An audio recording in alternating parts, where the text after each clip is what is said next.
Hello everyone, this is a different kind of Nintendo forecast video. For the first time I think on the channel, this is not a scripted video. I think the only videos that I've done which were not scripted previously were reactions to directs.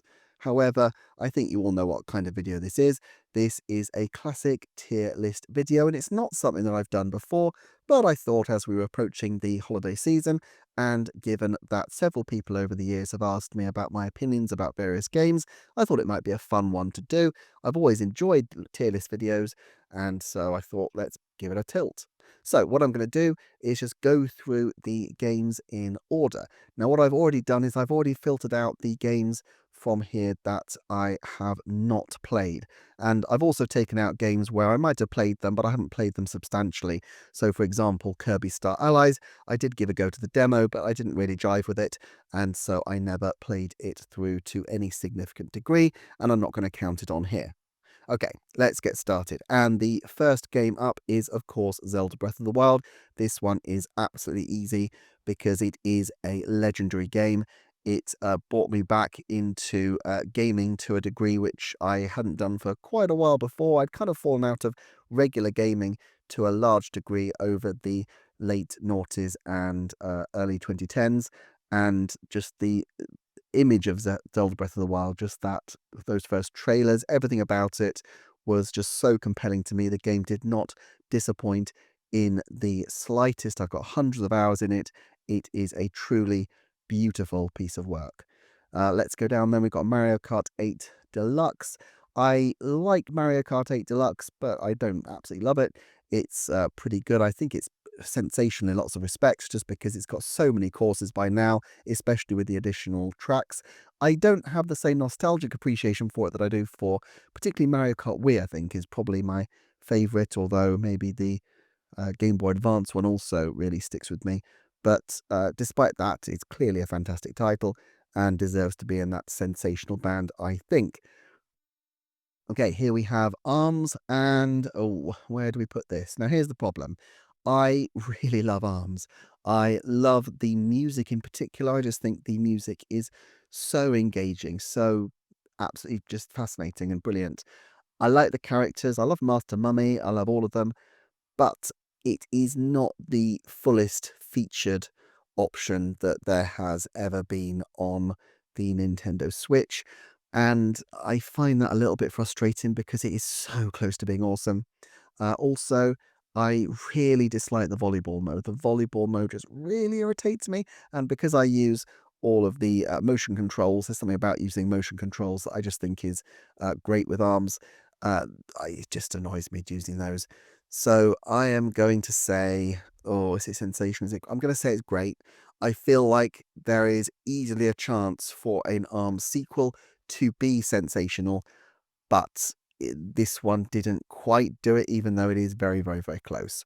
Okay, let's move on to Splatoon 2, and this was actually my first Splatoon experience, and it's legendary to me. I didn't expect it to be legendary. I tried it out early on, and I just didn't really jibe with Splatoon at first, but I just really got into using the splat rollers and just enjoyed it a lot.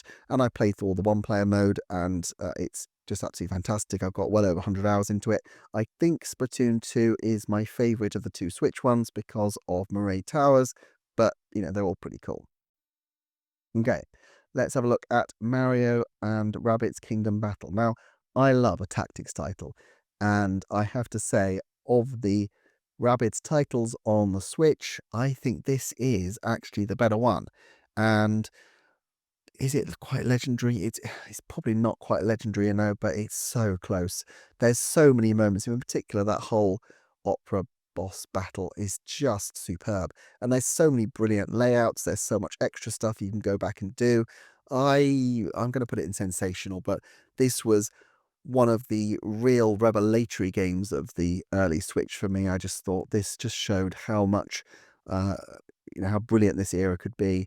And it really felt to me like we were dawning on something new. There was that. There was, in the indie front, the release of Stardew Valley, and Sega released Sonic Mania around that time. And then, of course, we had Super Mario Odyssey. And it just felt like from third parties, from first parties, from indies on all cylinders, Nintendo was just bringing out banger after banger on the Nintendo Switch, and it's just a lovely memory of that time. I haven't gone back to it that much since. I've played the odd battle here and there, but I still think it's a fantastic game.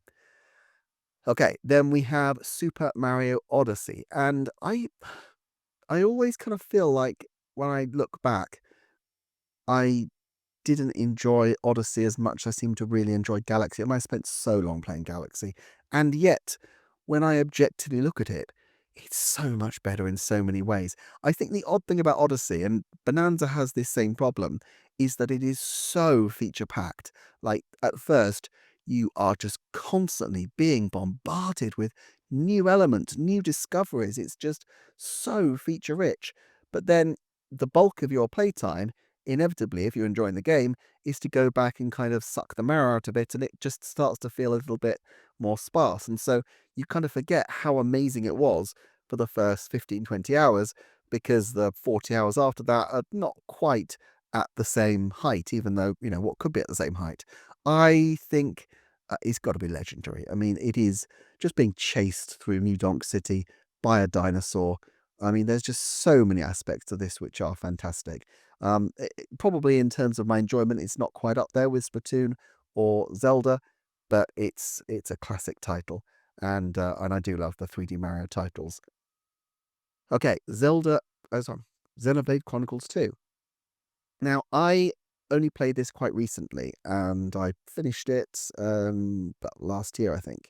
It was one which I had meant to play for a long time. I was interested in playing it, but to be honest, I was just put off by the very, very, very intense looking battle system, and also RPGs I find tricky because they just take so much time, and I don't necessarily have the time to put into, the very, very long games, and particularly when they're like this one, over 100 hours, really to play it properly. That's a massive time commitment, and it takes me weeks on end, and often there's other games that I kind of want to get into. So I had to really find a spot where I could dedicate a decent amount of time to it, and I did, and it was absolutely worth it. It is an absolutely gorgeous game. Is it absolutely legendary to me? Probably not. I enjoy it a lot. I think the story is excellent.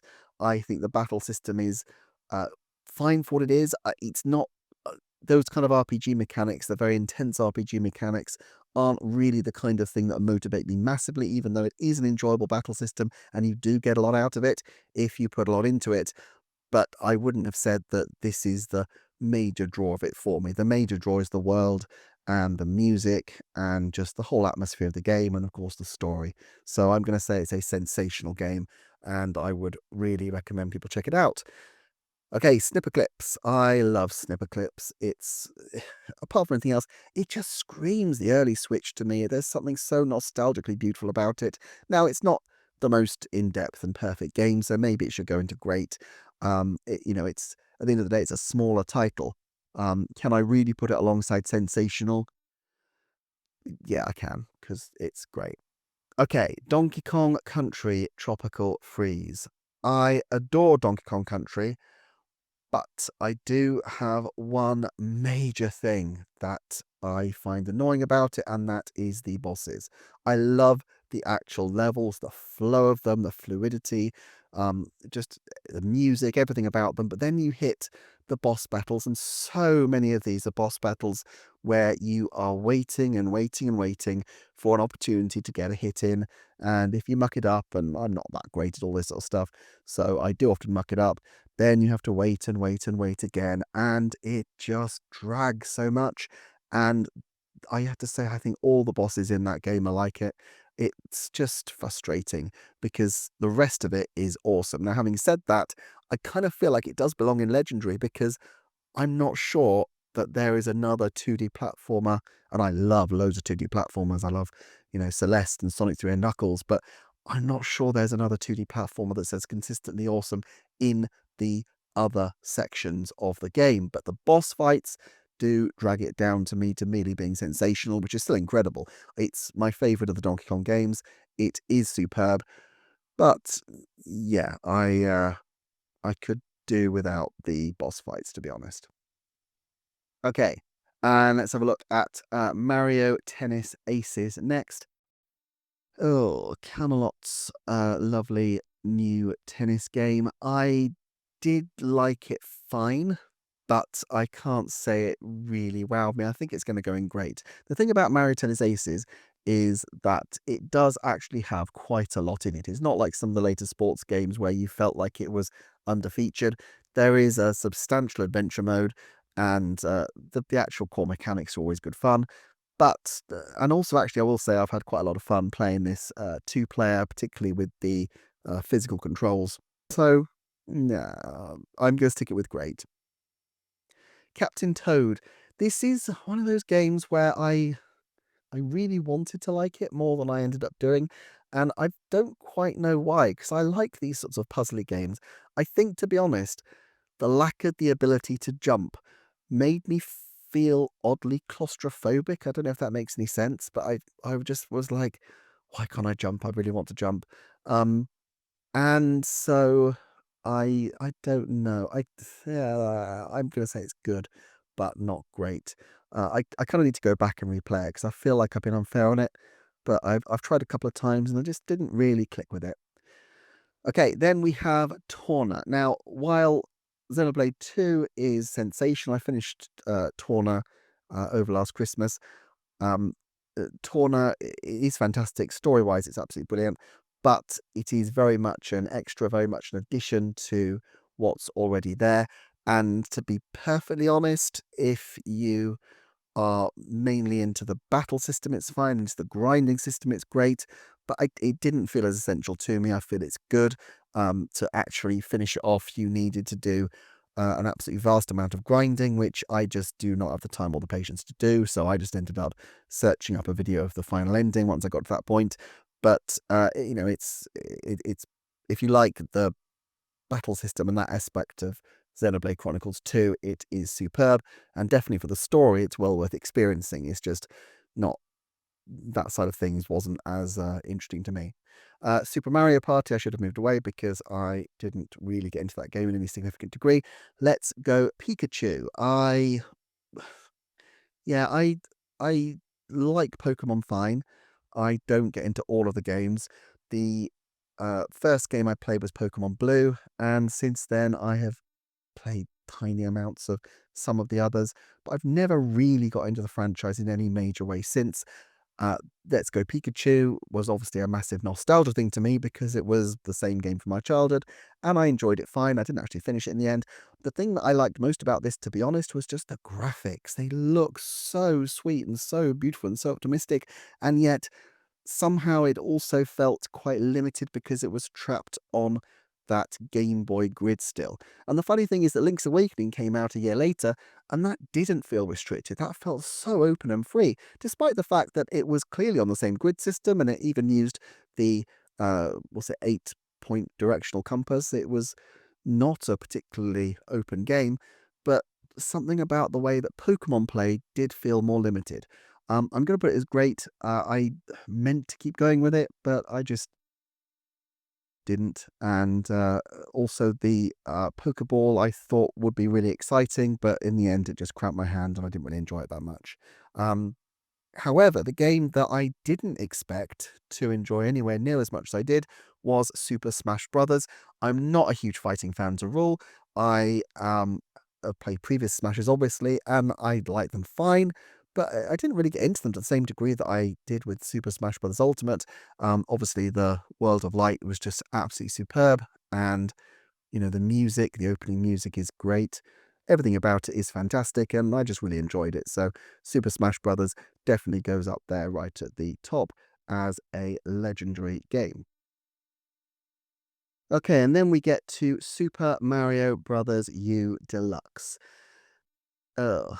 Um, Look, I like 2D Mario, and there's something about this game. It just feels kind of uninspired. Obviously, any 2D Mario is fantastic. It's got great elements. It is good fun, but I can't say that it wowed me. I'm going to put it in great because at the end of the day, in terms of raw fun, I did have a lot with it, but it's not the kind of game that I would come back to a lot, I don't think. Tetris 99, I just love Tetris. I absolutely love Tetris. The first game I played on a Nintendo system, in fact, was Tetris on the original Game Boy back in 1994, maybe 95. And you know, can't fault it. Tetris 99 is an incredible twist on it. And you know what? In fact, I think it probably deserves to be legendary because although obviously it's a puzzle game, it's a much smaller affair. It is just such genius and still terrific fun. I've never come first. I've come second a couple of times, but you know, it's a fantastic one to play. Yoshi's Crafted World, fun, but kind of forgettable.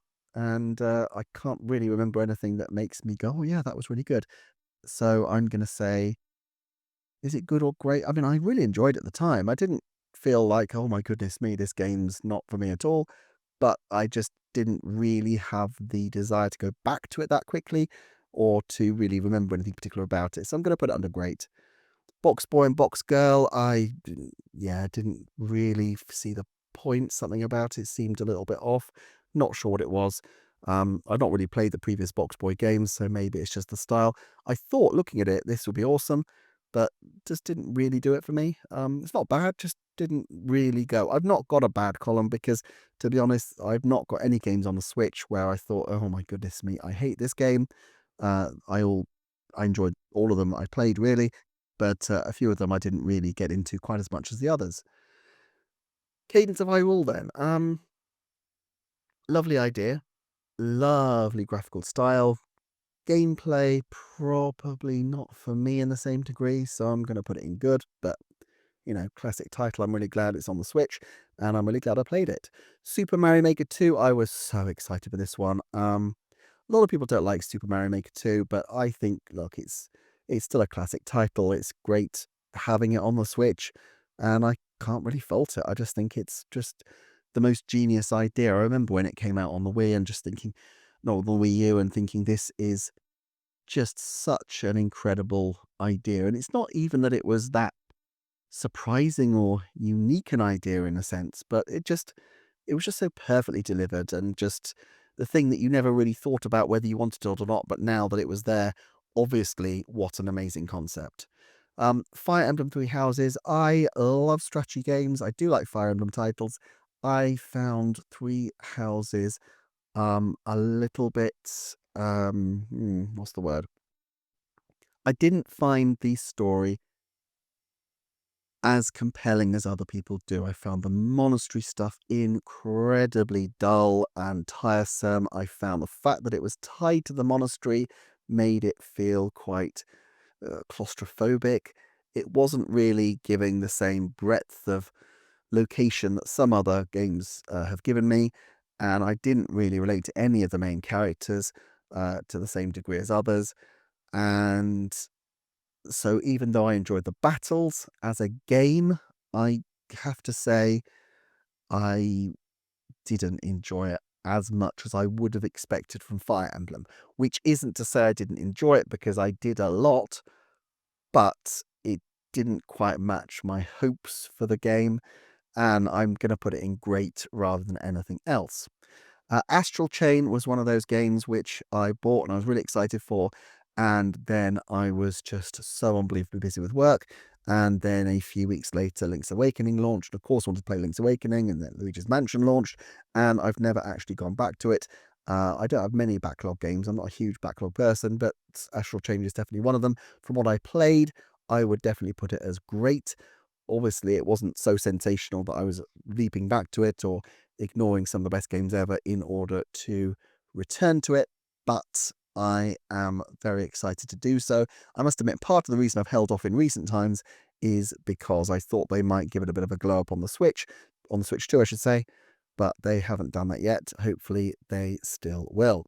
Okay, Link's Awakening. What can I say about this game? It is just an absolute favourite. Link's Awakening was my first Zelda. It was the third game that I bought for the Game Boy after Tetris and Super Mario Brothers, and I still think it is one of the most incredible stories of all time. It's just beautiful, and this new version, I know some people don't like aspects of it, but you know it's still fantastic. It's just a beautiful, beautiful game, incredible music, Lovely story. I just can't say enough about Link's Awakening. It's beautiful. Um, Ring Fit Adventure. I love the idea of Ring Fit Adventure. I know a lot of people don't like the sort of fitness exercise, more casual end of the Nintendo spectrum, and I have mixed feelings about some of those games, but Ring Fit Adventure is right up there, and was actually really useful during the pandemic. Now, the only thing is, having put a lot of hours into it, after a while it does start to get a little bit samey, and I've tried a few playthroughs, but I've never actually finished it because I kind of get bored with the going to different places, and you have to keep leveling up, and it just feels a bit grindy. It doesn't it needs basically a stronger narrative than it has. The kind of cheeky pastiche narrative that it has is fine as an experimental title, and I get why they went that direction, but I really would love a Ring Fit where you actually, as well as enjoying the exercises, actually get into the story. And so I'm going to put this under sensational, even though I am tempted for legendary, but I can't put everything there. So I'm going to say this is a sensational title. Certainly, I think it feels like you've got Xenoblade Chronicles 2, you've got Donkey Kong Country Tropical Freeze. That's a good place for Ring Fit Adventure to land. Luigi Mansion 3, with the exception of one absolutely ghastly boss, which is the Rubber Ducky boss. I have a real hatred of when games have a level, or particularly a boss, where they use a different game mechanic, a different control mechanic than the rest of the game. It just feels like cheating to me, and it really annoys me when it crops up. But apart from that, this is pretty much the perfect game. And does it go to legendary? I'm going to say probably yes, because it is just absolutely superb. Um, okay, Animal Crossing: New Horizons. Again, I didn't know if I'd really love this. I mean, I thought, to be honest, New Leaf probably wouldn't be topped, but it was. I mean, not in terms of some aspects. I really miss the tree in the middle of the town. And in fact, I miss that it is a town. I'm not sure the island has the same atmosphere, but I quite like the customizations. I do like the various villages, and it's on Switch, and it just looks cool. The only trouble with Animal Crossing I find is that it is so addicting that I have to deliberately decide to stop, particularly with this new mechanic of you get bells if you check in every day. I can't remember how it works now, but I've had several periods where I've been on it every day, and then I just had to say, no, I'm going to put it away. I'm not going to go back to it.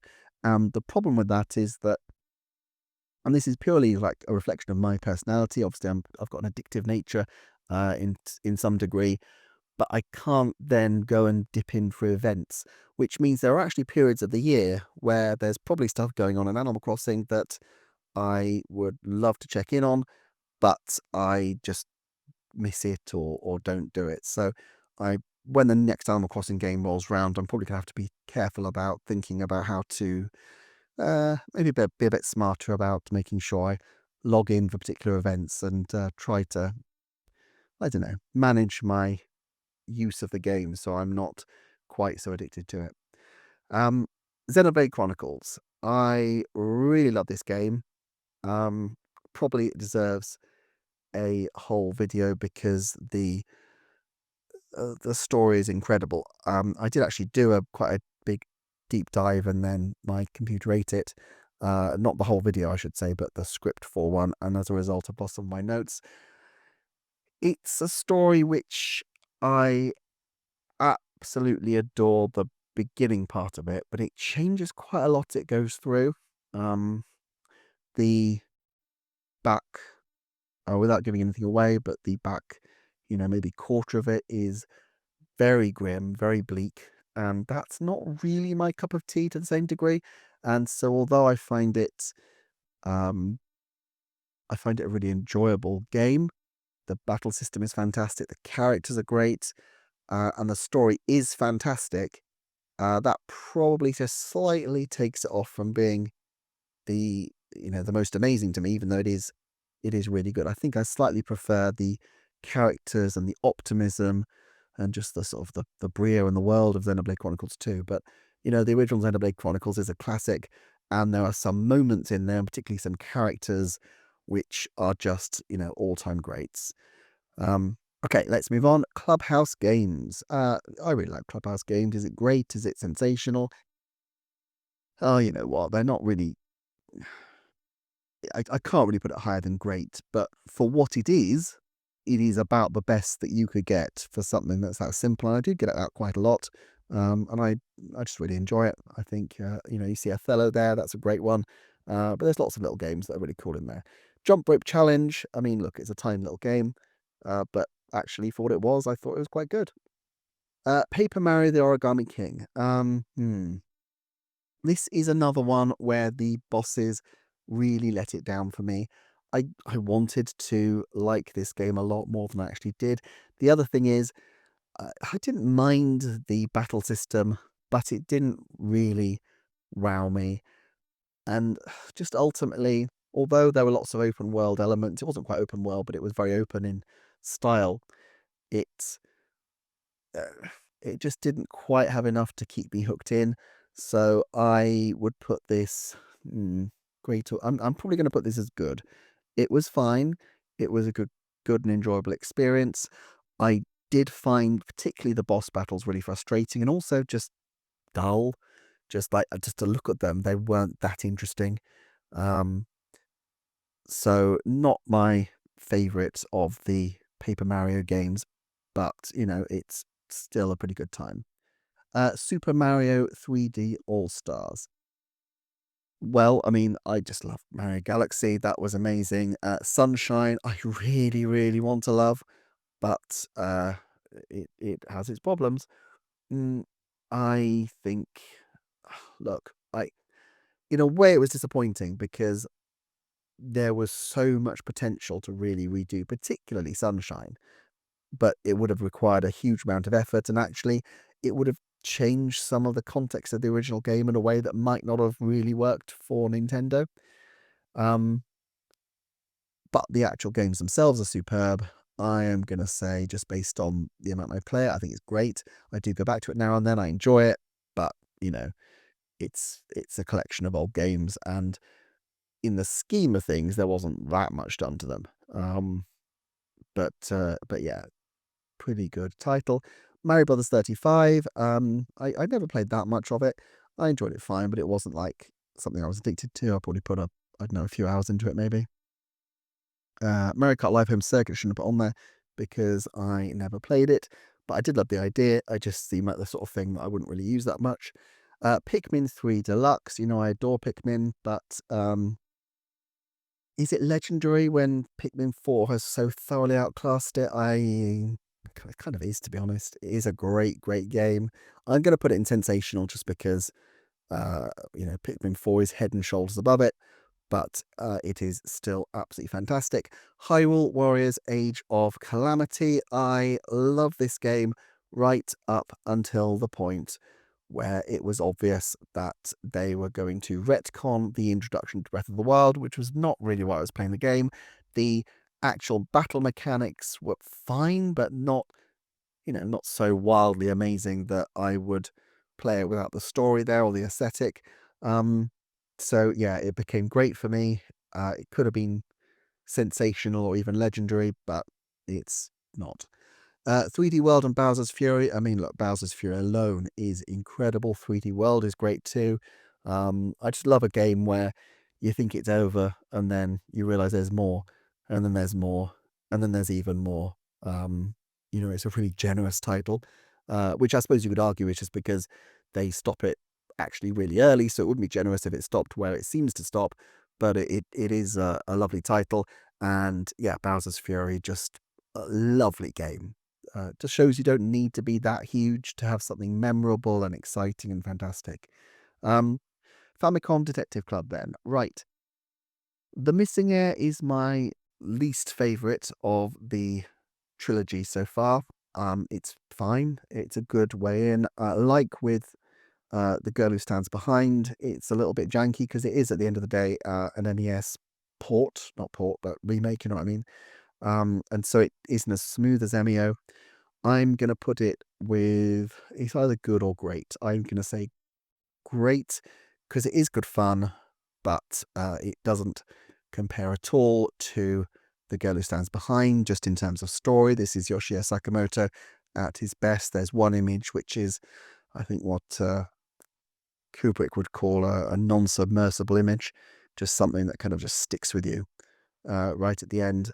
Is it legendary or is it sensational? I mean, because it's one of these smaller games, I felt like it shouldn't belong in legendary, but the fact is, if I'm thinking of absolute classic games, particularly of the, more niche elements, I think The Girl Who Stands Behind has to go up there. So yeah, I'm going to put that up there in legendary. Game Builder Garage. I really like the idea of this game. I didn't stick with it that much. And I probably like the idea of it more than I like the actual playability. But yeah, it's a good game. I'm going to put it in great. Mario Golf Super Rush. Look, I think Golf Story on the early Switch was absolutely fantastic. And if I want a golf game, I'm going to boot up Golf Story. Mario Golf Super Rush doesn't really add enough to me to feel like it's something I really want to revisit. And there's quite a lot in there. There's a story mode. But no, I don't really feel like I can put it any higher than good. Zelda Skyward Sword. Oh, what a game. Okay, Zelda Skyward Sword, I love so many aspects. I love the characters. I love the dungeons. I love most of the story. I love some of the innovations that it brought to Zelda. It really used the Cell Cloth a lot more than before. I also really like that it is linear and structured, not in that I would want every Zelda game to be like that, or that I'm not very glad that it went in a more open direction, but I think having a version of Zelda which is, I mean, it's basically like a course-based Mario, really, but with Zelda, you just go from course to course and it's just set out perfectly. I think that's really powerful, and I think there's a space for that Nintendo may one day get back to. Wasn't wild about the art style. I liked it better than Twilight Princess because it was a little bit less shadowy, although that was very effective there. But it didn't massively work for me. The motion controls I had mixed feelings about, but really just some of the bosses. I mean, the what's the big black one that clomps around? The ancient one, something like that. That was just torturous. But the Kraken one, that didn't really do it for me. To be honest, though, the best bit of this game, the bit that I just think is absolute genius, is that whole run of things where you have those little circles which take you back in time. And I've never seen anything like this. I mean, there's so many time travel type films and books and television programs around, but I don't think I've ever seen anything quite like that.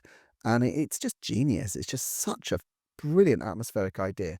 So yeah, Zelda Skyward Sword is a game that, if it weren't so irritating to play in places, I would revisit this a lot. But it is quite irritating in places, and so it drops it down from being right up here to being just great, I think. WarioWare Get It Together. Yeah, good game. I really like WarioWare. It's good fun. I'm going to put it in great because at the end of the day, it's not sensationally amazing, but it's a really good play. Metroid Dread. Oh, I love Metroid Dread. You can't really go wrong with Metroid Dread. I will confess here, I completely cheated right at the end. I can't remember exactly what it was now, but I was going away for work for some reason, and I was right at the final boss. And, I'm not one of these people who needs a challenge in games. I am really very happy if there's an easy mode to go through.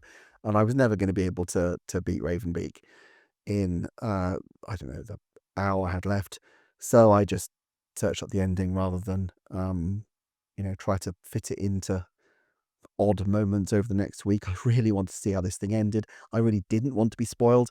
And yeah, I probably mildly, would have preferred to have had it as an actual experience, but I have no regrets. But yeah, Metroid Dread is just absolutely incredible. Just what a gift. just so many brilliant aspects. The story is fantastic. The atmosphere is great. It's just smooth and beautiful, and yeah, absolute classic. Pokemon Legends Arceus. This was one of the rare Pokemon games that I picked up, and I really did like it. Um, of the Pokemon games that I've played, it's probably my favorite. I'm not massively into Pokemon, so take that for what it's worth. I think if I were, it would easily be legendary. As it turns out, it's probably just sensational. I don't really have that much more to say about it. Kirby and the Forgotten Land. I have to say the DLC for this was fine, but kind of sort of took the sheen off it a little bit. But just the core game, just going back to that core game and experiencing it, just remember, yes, this is amazing. I was not a major regular Kirby fan. I played the original on the Game Boy, of course, but since then I've played very few Kirby games, and usually just to pick up and try them on Nintendo Switch Online or on a demo or something like that. But yeah, Forgotten Land I played right through, had an absolute whale of a time, and I am very excited to see more Kirby going forward. Switch Sports is probably the only game that I can think of on Switch where I just bought it and thought, you know what, this just isn't that good. And I don't know what I was expecting. Maybe it was just the nostalgia colouring my memory of what the original Wii Sports was, because I really enjoyed Wii Sports. But for whatever reason, I did not respond. I almost instantly had a visceral feeling with Switch Sports of, yeah, this just feels restrictive and just not that much fun. So I probably need to go back to it and put more time into it and try to, figure out what it was that I didn't like and get past it. But I haven't yet, and I don't think I am going to do so anytime soon with so many new games on the horizon. Mario Strikers Battle League. Okay, I love Mario Strikers. I really adore it. And yet, this game feels unfinished. Like, the stadiums are not varied enough. There's not really enough of a difference. It doesn't feel like it's stepped into the Switch version with anywhere near the same kind of dramatic changes as we saw with the tennis and golf games, where you really did feel, all credit to them, that they had put a lot of effort into it. There was no adventure mode. The online player found really choppy, and I'm not that bothered about online play anyway. It was a game which was absolutely fantastic when you were refamiliarizing yourself with the features of Mario Strikers. And I had a lot of fun with that because I hadn't played Mario Strikers for a very long time. But yeah, I just didn't really enjoy this as much as I should do. So it's kind of like, do I give it for the game? Do I give it for the actual, packaging and presentation of the actual specific product? I think I don't know. To be honest, it could be in any of these. I'm going to put it into good, because it is good, but it did disappoint me. Xenoblade Chronicles 3. I started this, I really enjoyed it. Then other things came along and I still haven't finished it. As I say, I just find it really hard to find the time for games this substantial. I might play a few hours a week, but when you've got 120 hours, that's, potentially going to take you, a month or more to finish. And there's lots of other games that I like to check out, especially running a Nintendo channel. I like to see what the newer games are like, and I try to avoid having too big of a backlog. But when they are this big, I kind of need to park them for when I can have a substantial period of time to play. And this year, for whatever reason, I just haven't been able to find that again. I was really enjoying it. Definitely, of the Xenoblade Chronicles games, it was shaping up to be my favorite so far in terms of the just overall feel, the gameplay style, and the story was pretty engaging. It trod a nice path between the seeming depth of the original Xenoblade Chronicles and the brightness of Xenoblade Chronicles 2. And I say seeming depth because Xenoblade Chronicles 2 has a lot to it. Like, it's a lot more complex than it seems. Don't be put off by the fact that it's got this sort of, brio as a front. I really like Rex as a central character, and I think there's a lot to him there. But Xenoblade Chronicles 3 is great. I'm going to put it in sensational because I already know it's sensational. It's quite possible that if and when I finally get round to, probably at this point, restarting it, it might go into legendary. It's not that I didn't like it, it's just that it's just a big commitment to play it, and I didn't have the time. Splatoon 3, I like less than Splatoon 2. Again, it doesn't have Murray Towers, but also, I don't know, I just didn't really click with the... it didn't feel dramatically different enough to me in things that I played around with. I didn't finish the single player mode like I did with the original. I didn't... I've hardly ever played the trickler battles because I'm usually not available to be playing too often at drop of a hat when they're on, and even when they are, I've generally not been put into those matches. It's great. It's Splatoon. I love Splatoon, but it didn't really feel to me like it was a significant enough improvement over Splatoon 2 to be worth a separate game. Now, I understand why they released it as a separate game, and I don't have any problem with that, but if I'm going to choose between the two, it's got to be Splatoon 2. Mario + Rabbids Sparks of Hope, I did not really enjoy this very much, which surprised me because I loved the original. I thought Kingdom Battle was amazing. I thought Sparks of Hope took that very original feeling game and made it feel more generic, more watered down, more, just lots of these random little small battles which weren't as tactically interesting. There was nothing in there that was as memorable or exciting as particularly the opera boss. I mean, to give you an idea, I think I finished this game.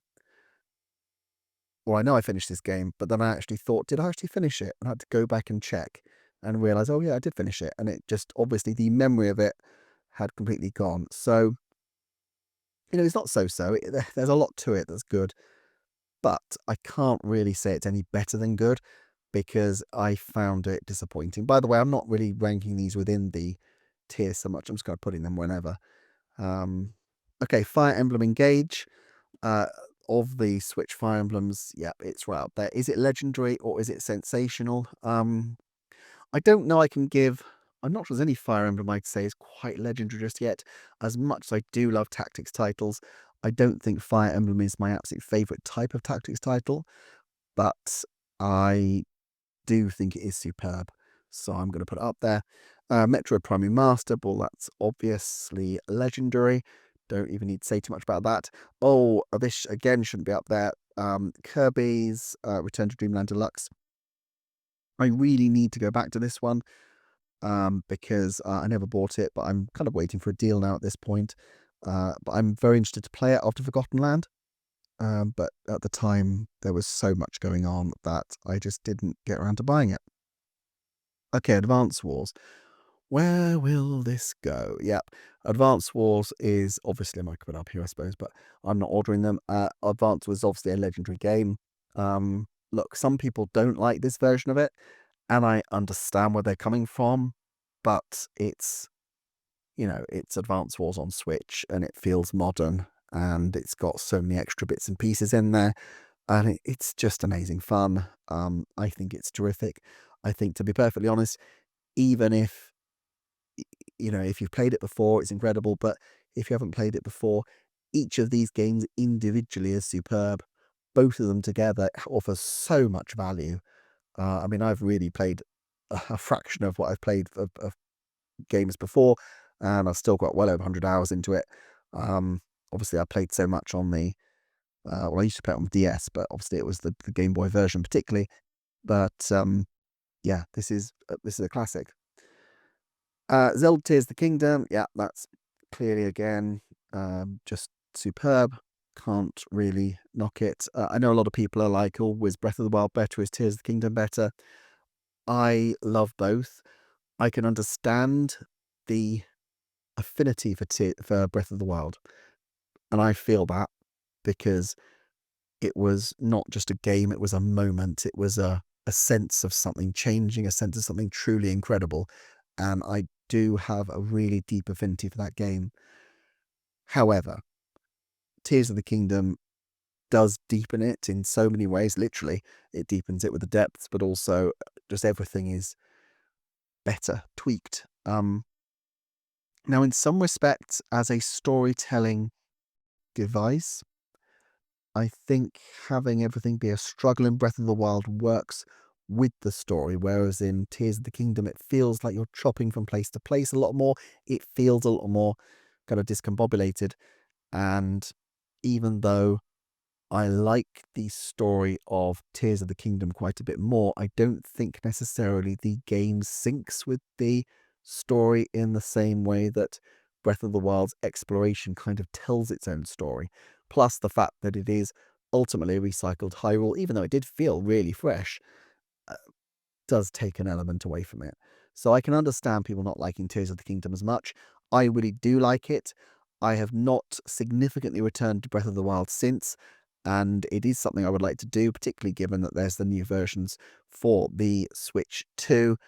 But again, it's a big time sink game, and I haven't really got into that. I'm very happy that Zelda, both versions are legendary. Which one is actually better, I may look at another time, but at the moment, I just think they're both incredible.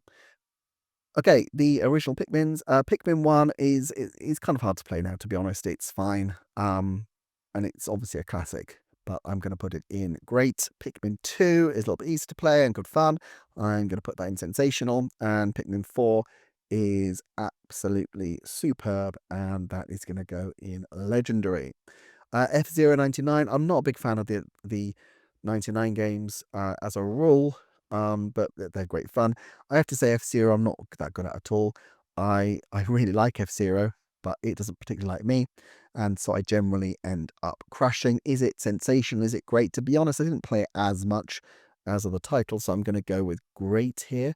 I enjoy it, but while I will be very interested in new F-Zero, and I always like the idea of F-Zero, when I actually play it, I normally just crash and burn, so I'm not necessarily sure it's for me. Detective Pikachu Returns. I did try this game, and I know people are like, well, why didn't you get, Scarlet and Violet or Sword and Shield? But, Detective Pikachu Returns was interesting to me. I'd not played the 3DS one, and I just wanted to kind of find out what it was like. What was it like? It was fine, sort of. I don't think I can put it as a great game. I think it's probably just a good game.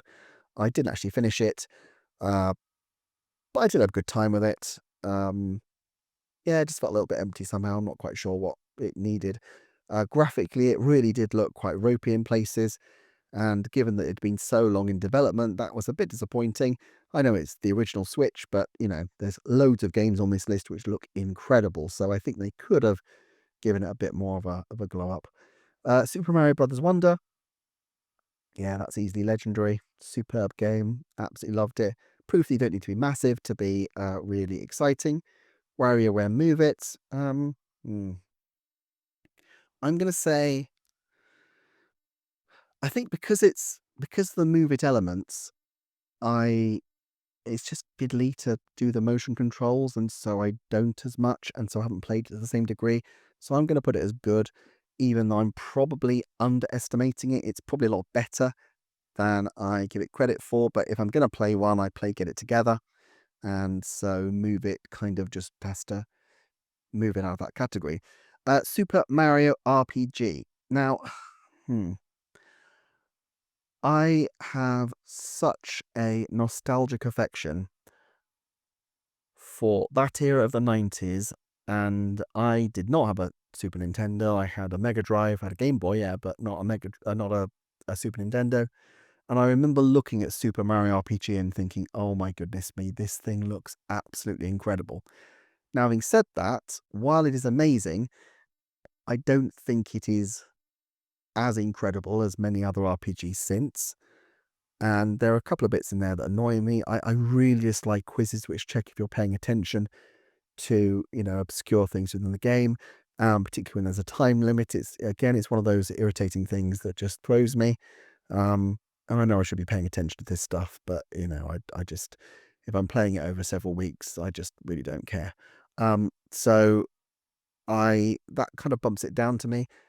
There's, if if I was just dealing with pure nostalgia for what it was the first time I ever encountered it, it would be Legendary, obviously. As a game, I think it's just great. I think. Another Code Recollection. This is a lovely title. I still haven't really played the second one. It's really odd. I play a bit of it and I really enjoy it, and then I get distracted with something else, and I think, oh, maybe I won't go back to it, and then I go back to it and I really enjoy it, and then I pause and then I play something else, and then I go back to it, and this cycle keeps continuing with it. And I think it's because it's just such a lovely chill game that I can go back to it and I can pick it up and I can enjoy it, but I don't need to feel like I'm, you know, deep into it. Is it sensational? Is it great? It probably is great, to be fair. I don't think I can give it sensational, but I really do like Another Code. It's one of those games that's got a really special magic to it, and yeah, superb. Mario versus Donkey Kong. I really like this game. It kind of came and went, and a lot of people were not that bothered with it. I saw Kid and Krista last year were like, oh yeah, it's just Mario versus Donkey Kong.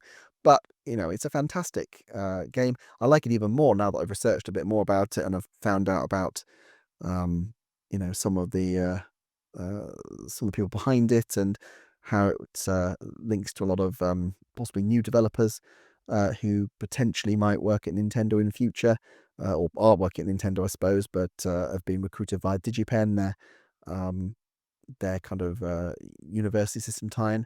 Um, I Is it sensational? Is it great? You know what? I'm going to go sensational because for what it is, it's not trying to be this huge game. It's not even full price, but it's great fun. They're brilliantly designed levels, and it's pretty awesome.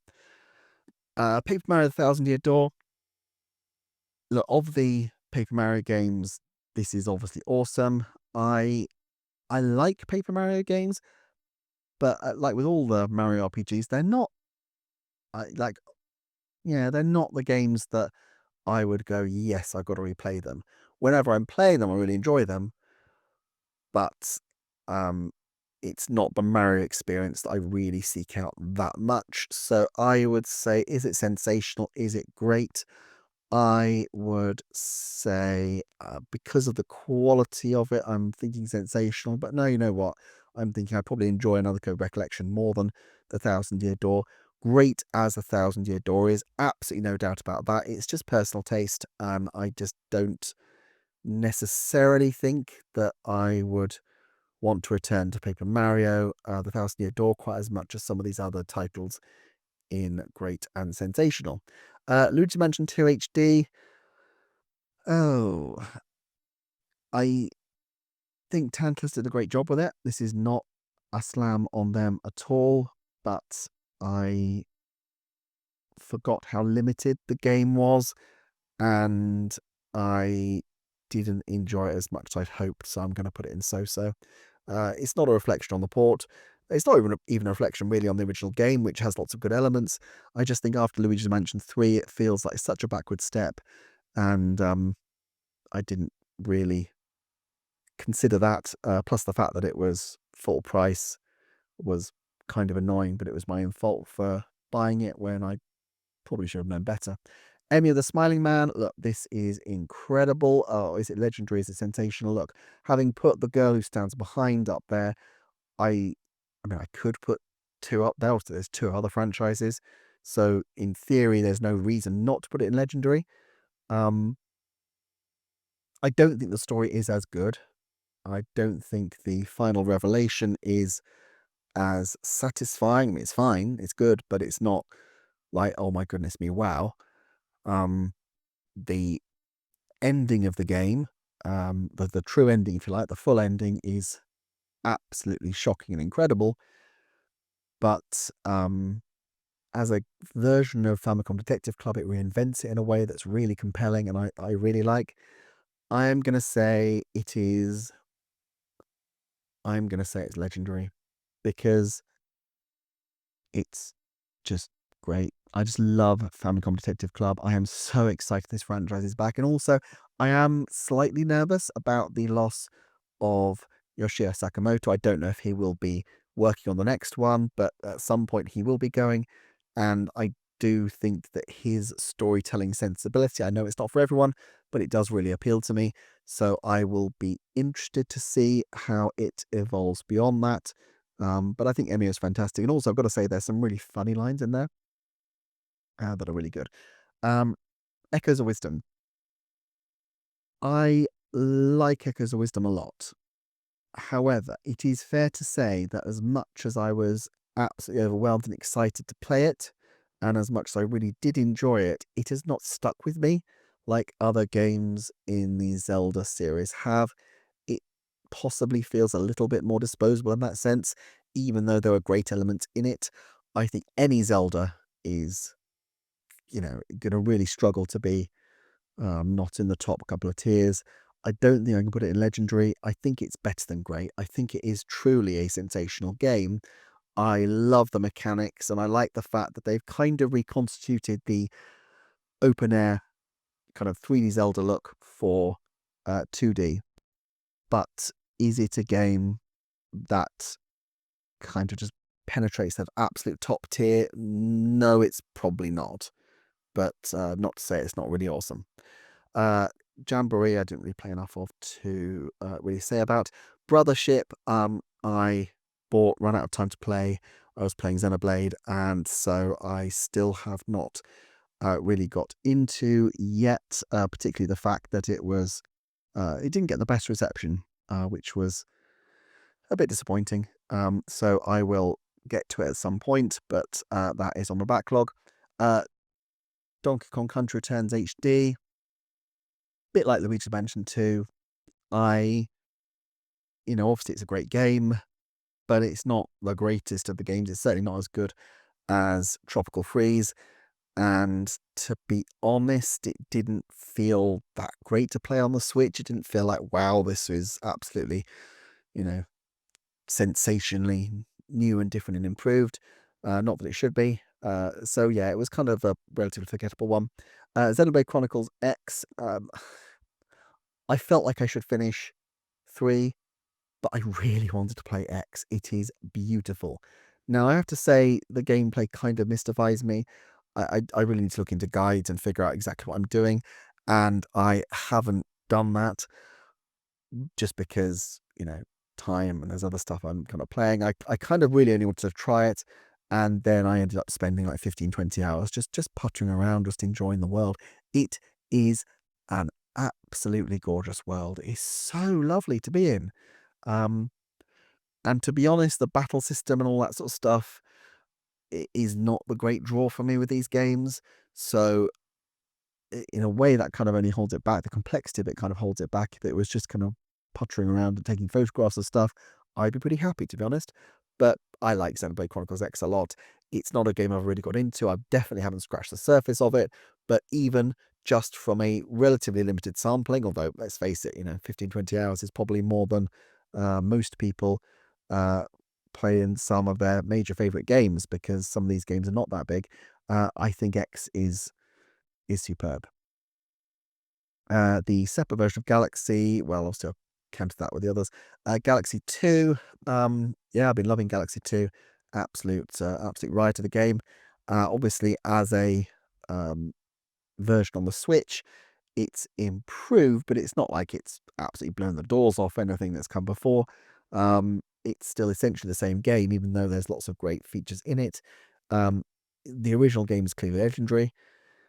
Is it legendary or is it sensational? You know what? I'm going to go with legendary because it's Mario Galaxy 2. It's just awesome.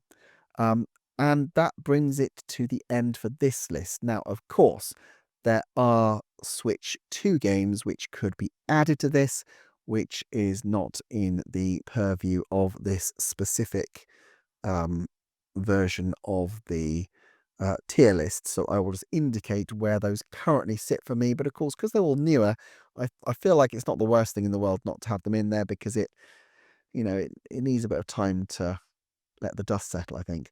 I would say currently Mario Kart World would be in the sensational tier. I don't think it has yet done enough to be legendary. And obviously Mario Kart 8 Deluxe for me never quite did, so you can imagine that Mario Kart World, which is currently less full featured, doesn't have that either. I do believe that over the next decade, I think it'll be supported for a very long time. I think over the next decade, Mario Kart World will continue to expand and it will probably become one of those legendary games. I do love the open world aspect of it. I don't think it's currently doing enough for me to feel too compelled by it.